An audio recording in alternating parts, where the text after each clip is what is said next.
नमस्कार मित्रों, चलते हैं एक नए वीडियो की ओर।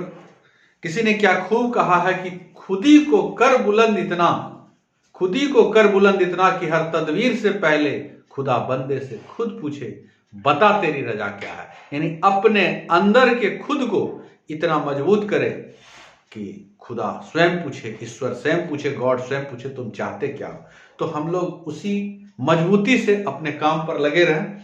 तो दोस्तों, जैसा कि अभी हमारा चल रहा है सोलर सिस्टम, सौर मंडल, तो कुछ कल हम लोग सन के बारे में पिछले वीडियो में देखा होगा आपने। तो आज हम लोग जो अन्य ग्रह है तो उस ग्रह के बारे में, तो देखिए मैंने दिखाने का प्रयास किया। ये सन है और इसके चारों ओर जो विभिन्न प्लैनेट चक्कर लगाते हैं, विभिन्न ग्रह चक्कर लगाते हैं, उसको मैंने दिखाने का प्रयास किया। सूर्य से सबसे निकटतम ग्रह बुध है। अभी कुल कितने ग्रह हैं? 8 ग्रह हैं। तो बुध, शुक्र, पृथ्वी, मंगल, बृहस्पति, शनि, यूरेनस, नेपच्यून। तो सूर्य के सबसे निकट बुध, उसके बाद शुक्र, उसके बाद पृथ्वी, मंगल, बृहस्पति, शनि, यूरेनस, नेपच्यून। ये है। अब इसमें क्वेश्चन आता है विभिन्न ग्रह से रिलेटेड कि आंतरिक ग्रह कौन है। तो ये देखिए, ये 4 को हम लोग आंतरिक ग्रह कहते हैं। आंतरिक ग्रह, तो आंतरिक ग्रह कौन से हो गए? बुध, शुक्र, पृथ्वी और मंगल। अगर बात करें इन चारों ग्रह का, तो ये बाह्य ग्रह में आता है। बाह्य ग्रह में कौन कौन आ गया? बृहस्पति, शनि, यूरेनस और नेपच्यून। तो ये 8 ग्रह है। इसमें 4 आंतरिक और 4 जो सूर्य की दूरी के अनुसार है। मैंने उसको दिखाने का प्रयास किया ताकि आप लोग को थोड़ा सा ध्यान रहे। सबसे नजदीक बुध है। अब देखिए पृथ्वी यहां पर है, तो अब पृथ्वी का दोनों तरफ, एक तरफ शुक्र है, एक मंगल, तो पृथ्वी का निकटतम ग्रह कौन है? तो वो शुक्र आता है। और ये पहला दोनों जो बुध और शुक्र है, इसका कोई उपग्रह नहीं है। बुध और शुक्र का कोई उपग्रह नहीं है, यहां ध्यान रखना है। पृथ्वी का मात्र एक उपग्रह है, चंद्रमा। मंगल का 2 उपग्रह है। तो आपको देखिए ये चारों ग्रह के उपग्रह के बारे में तो आपको थोड़ा सा ध्यान में रहना चाहिए। बुध शुक्र का कोई उपग्रह ही नहीं है, पृथ्वी का एकमात्र चंद्रमा है और मंगल का 2 फोबोस और डीमोस है। तो चलिए इसके बारे में हम लोग थोड़ा सा बारीकी से डिटेल जानते हैं। सारे प्रश्न किस तरह के एग्जाम में आते हैं दोस्तों। तो आंतरिक ग्रह में आ गया हमारा बुध, शुक्र, पृथ्वी, मंगल। तो और बाह्य ग्रह में बृहस्पति, शनि, यूरेनस, नेपच्यून और प्लूटो। तो सबसे नजदीक ग्रह कौन है? तो सबसे नजदीक किसका? सूर्य का। तो सूर्य का सबसे निकटतम, सूर्य का सबसे निकटतम ग्रह बुध है। इसी को मरकरी भी कहते हैं। तो इससे क्या क्या क्वेश्चन बनता है? जो क्वेश्चन आता है कि पहला क्वेश्चन अगर मान के चले कि सूर्य का निकटतम ग्रह कौन है?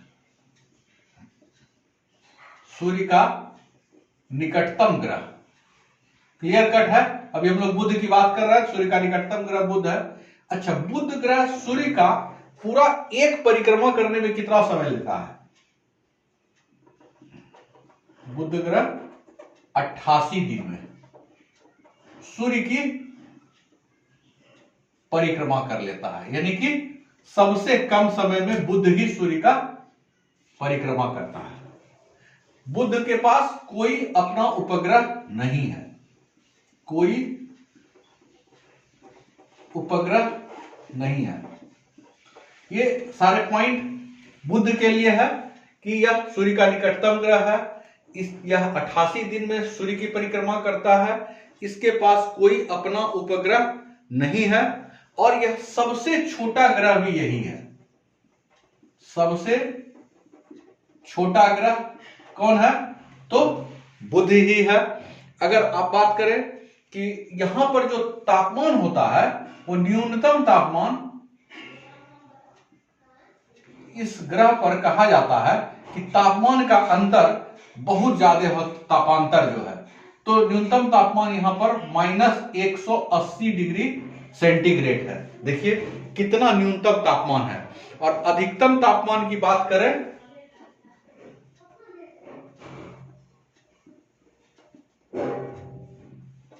तो 560 डिग्री सेंटीग्रेड है। तो यह आप देख रहे हैं कि कितना अधिक तापमान है। कहां ये रात में इतना बर्फीला हो जाता है कि -180 डिग्री तक चला जाता है, और वही दिन का तापमान इतना अधिक होता है कि 560 डिग्री तक चला जाता है। तो ये कुछ बातें थी बुध ग्रह के बारे में। अब हमारा जो दूसरा है शुक्र, वेनस, अब इसके बारे में जानते हैं। तो यह बुध के बाद जो सूर्य का है दूसरे नंबर पर इसका स्थान आता है, और यह पृथ्वी का निकटतम ग्रह है। सूर्य से इसका दूसरा स्थान है, लेकिन पृथ्वी का निकटतम ग्रह। इसका पहला पॉइंट कर सकते हैं आप, क्वेश्चन भी आता है पृथ्वी का निकटतम ग्रह कौन है, तो शुक्र है। अच्छा, इसका एक क्वेश्चन आता है कि शाम का तारा किसे कहा जाता है। शाम का तारा शुक्र को कहा जाता है, या भोर का तारा किसे कहा जाता है। शाम का तारा या भोर का तारा शुक्र को ही कहा जाता है। अगर बात किया जाए कि सबसे चमकीला ग्रह कौन है, सबसे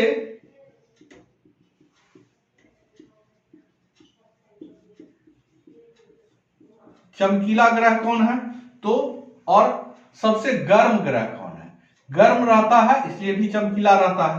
तो ये देखिए एक क्वेश्चन, सोम का तारा किसे कहते हैं, शुक्र। भोर का तारा किसे कहते हैं, पृथ्वी का निकटतम ग्रह शुक्र। सबसे चमकीला ग्रह, सबसे गर्म ग्रह। और पृथ्वी की बहन भी इसको कहा जाता है, या कई जगह पर भगनी ग्रह भी कहा जाता है। यह जो है सूर्य और पृथ्वी के शुक्र जो है पृथ्वी के एक समान दिखता है, इसीलिए बहुत ज्यादा समान दिखने वाला चीजें हैं यहाँ पर, तो इसलिए इसको पृथ्वी का बहन भी कहते हैं। इसके पास भी कोई उपग्रह नहीं है, कोई उपग्रह नहीं है। तो ये सब पॉइंट जो है ये शुक्र के संदर्भ में है। और सूर्य जो है, सूर्य ग्रह शुक्र ग्रह, सूर्य का एक चक्कर, शुक्र जो होता है यह सूर्य का एक चक्कर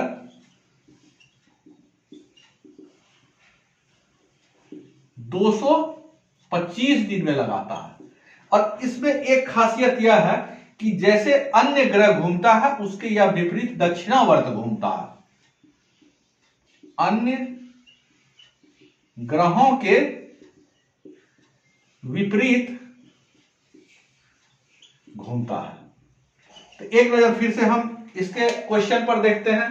पृथ्वी का निकटतम ग्रह शुक्र, शाम का तारा शुक्र, भोर का तारा शुक्र, सबसे चमकीला ग्रह शुक्र, सबसे गर्म ग्रह भी शुक्र, पृथ्वी की बहन या भगनी ग्रह शुक्र को ही कहा जाता है। इसका भी कोई उपग्रह नहीं है।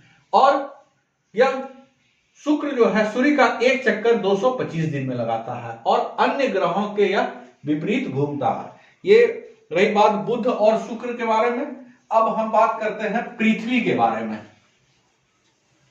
तो कहा जाता है कि किस ग्रह पर जीवन है, तो मात्र एक पृथ्वी पर ही हमारा जीवन है। किस ग्रह पर जीवन है, पृथ्वी पर ही। पृथ्वी का ही उपग्रह चंद्रमा है, तो चंद्रमा पर भी लोग खोज रहे हैं कि वहां भी जीवन है।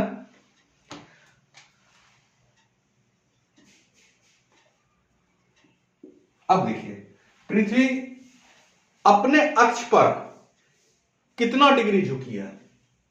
पृथ्वी अपने अक्ष पर, पृथ्वी अपने अक्ष पर कितना डिग्री झुकी है, यह क्वेश्चन आता है।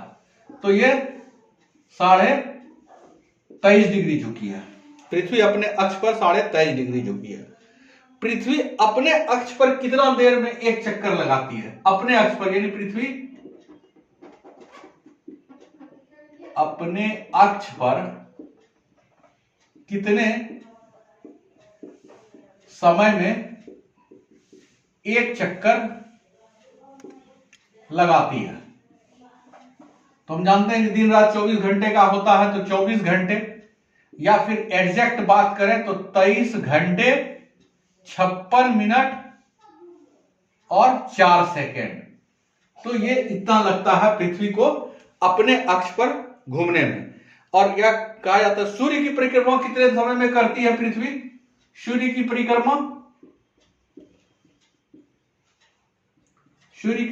परिक्रमा करने में पृथ्वी को सामान्यतः हम लोग जानते हैं 365 दिन लगता है, या फिर 365 दिन 5 घंटे 48 मिनट और 46 सेकेंड। ये पृथ्वी जो है सूर्य की परिक्रमा करने में पृथ्वी को इतना समय लगता है। और यह आकार और बनावट, अभी हम लोग बात कर रहे थे शुक्र में के बारे में, तो आकार एवं बनावट के हिसाब से किस ग्रह के समान है? किस ग्रह के समान है? निश्चित बात है, अभी हम लोग तुरंत बात कर रहे थे, शुक्र है। इसका एकमात्र उपग्रह कौन है? एकमात्र उपग्रह कौन है? चंद्रमा है। अच्छा, पृथ्वी का विषुवतीय व्यास, अब यहां पर थोड़ा सा समझने वाली बात है कि विषुवतीय व्यास क्या है। जैसे मान लिया जाए ये है, तो ये हमारा विषुवतीय व्यास हुआ, यानी परिरेखा जो होती है, अक्षांश। तो ये कितना है? 12,756 किलोमीटर। अच्छा, एक आता है कि पृथ्वी का ध्रुवीय व्यास। पृथ्वी का ध्रुवीय व्यास कितना है? तो ये आता है 12,712 किलोमीटर। अब आप देखें कि पृथ्वी का विषुवतीय व्यास 12,756 और ध्रुवीय व्यास क्या हुआ? ये यहां से यहां तक ध्रुव से एक दूसरे से जोड़ता, चूंकि पृथ्वी गोल है तो इसका व्यास यहां ये 12,712 किलोमीटर है। कई बार क्वेश्चन यह पूछा है कि पृथ्वी के विषुवतीय व्यास और ध्रुवीय व्यास में कितना का अंतर है? अंतर यानी कि विषुवतीय व्यास और ध्रुवीय व्यास में अंतर, तो कितना अंतर है? आप देखेंगे दोनों को घटा के 12,756 तो 42 किलोमीटर का अंतर है। तो ये हमारे कुछ प्रश्न थे जो पृथ्वी से डायरेक्ट रिलेटेड थे। और पृथ्वी के बारे में कहा जाता है कि इसको नीला ग्रह कहा जाता है। नीला ग्रह पृथ्वी को क्यों कहते हैं? पृथ्वी को नीला ग्रह क्यों कहते हैं? तो यहां पर जो पानी का भंडार है, पानी के भंडार के कारण इसको नीला ग्रह कहता है। एक क्वेश्चन आता है कि सूर्य का सबसे निकटतम तारा पृथ्वी और उसके बाद कौन सा आता है? सूर्य के बाद पृथ्वी का सबसे निकटतम तारा होता है प्रोक्सिमा सेंचुरी। सूर्य के बाद पृथ्वी का सबसे निकटतम तारा, ये क्वेश्चन भी बहुत बार आया है। सूर्य के बाद पृथ्वी का निकटतम तारा प्रोक्सिमा सेंचुरी।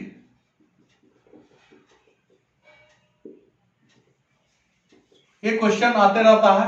तो ये विभिन्न प्रश्न थे हमारा पृथ्वी से संबंधित कि किस ग्रह पर जीवन है? तो पृथ्वी पर। आकार के दृष्टि से पृथ्वी का स्थान कैवां है? तो 5वां सबसे बड़ा ग्रह है। पृथ्वी अपने अक्ष पर कितना झुकी है? 23.5 डिग्री। पृथ्वी अपने अक्ष पर कितना देर में घूम जाती? अपने अक्ष पर। तो यह 24 घंटे में 23 घंटा 56 मिनट 4 सेकेंड।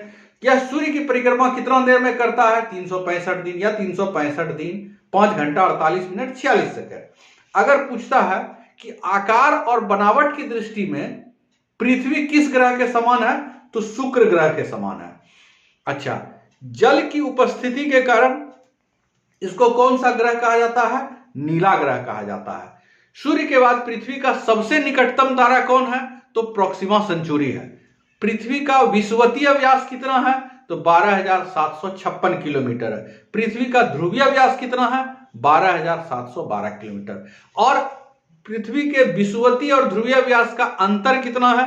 तो 42 किलोमीटर। ये सारे क्वेश्चन सब पूछ चुके हैं। अब हम लोग थोड़ा सा बात करेंगे चंद्रमा का, और उसके बाद हम लोग ये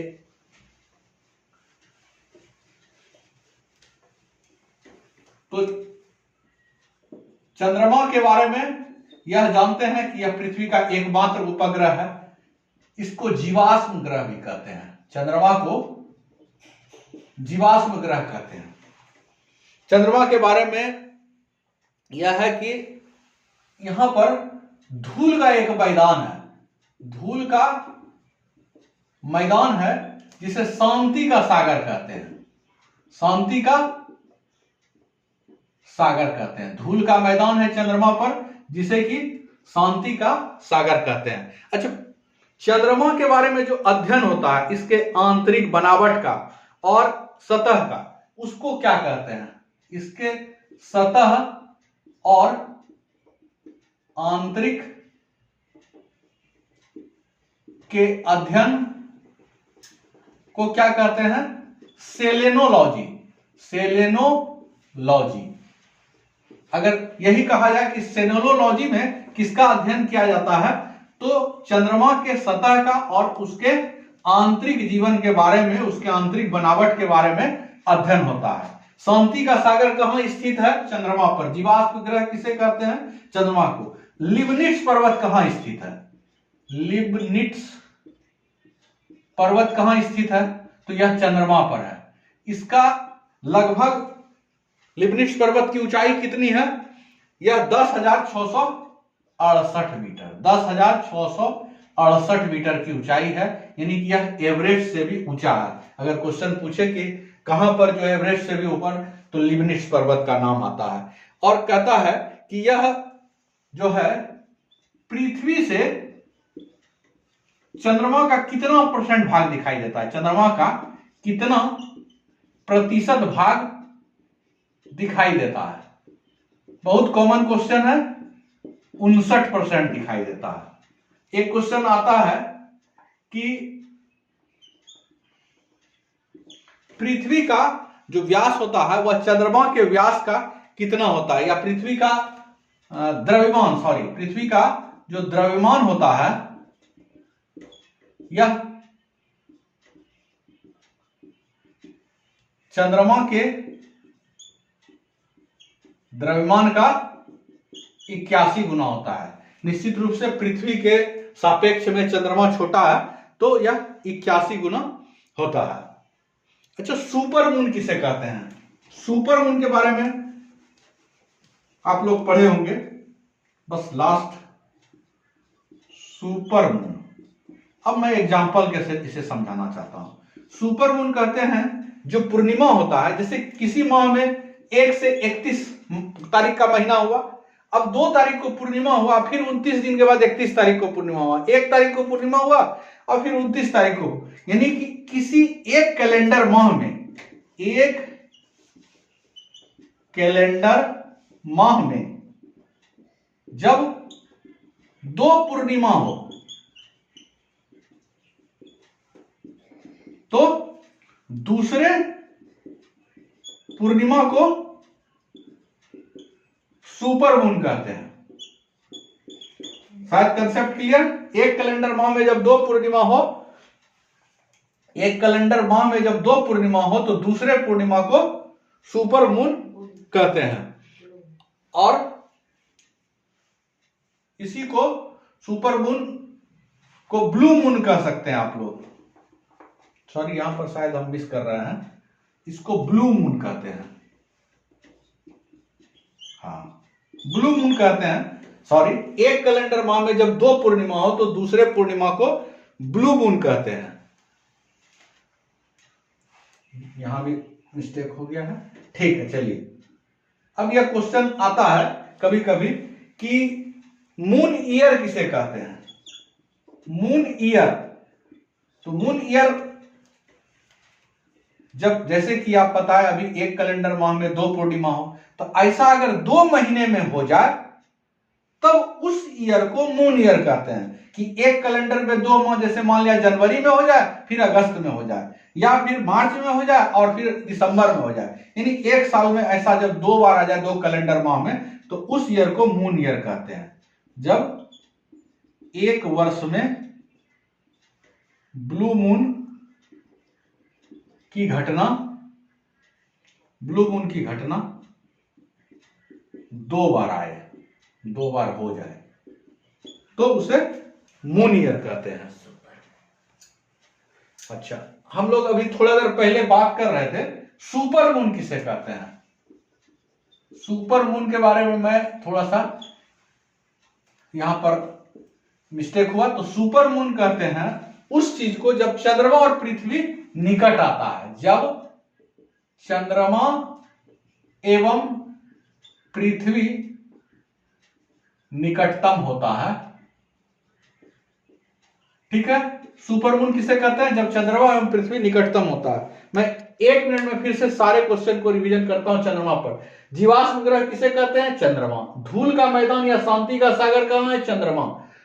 सतह और आंतरिक, जो चंद्रमा के सतह और उसके आंतरिक के अध्ययन होते हैं उस सेलेनोलॉजी के अंतर्गत होते हैं। लिबनिट्स पर्वत कहां स्थित है, चंद्रमा। उसका ऊंचाई है 10,668 मीटर। पृथ्वी से चंद्रमा का कितना प्रतिशत भाग देखते हैं, दिखाई देता है, 59%। ये क्वेश्चन आप लोग बहुत कॉमन है, देखे होंगे। पृथ्वी का द्रव्यमान जो है चंद्रमा के द्रव्यमान का 81 गुना है। एक पॉइंट यही, ब्लू मून सुपर मून में मैं थोड़ा सा कंफ्यूज कर गया। तो ब्लू मून जो है एक कैलेंडर माह में जब 2 पूर्णिमा हो तो दूसरे पूर्णिमा को ब्लू मून कहते हैं। और मून ईयर जो होता है जब एक वर्ष में ये ब्लू मून की घटना 2 बार हो जाए तो उस ईयर को मून ईयर कहते हैं। और एक सुपर मून था, सुपर मून कहते हैं जब चंद्रमा एवं पृथ्वी निकटतम हो। तो थैंक यू दोस्तों, आप लोग को अगर वीडियो अच्छा लगा, जानकारी लग रहा हो कि सही मिल रहा है, तो प्लीज इसको सब्सक्राइब करें और चैनल को शेयर करें। मैं और अच्छी वीडियो हर विषय पर लाता रहूंगा, रेगुलर मैं दे रहा हूं। थैंक यू दोस्तों।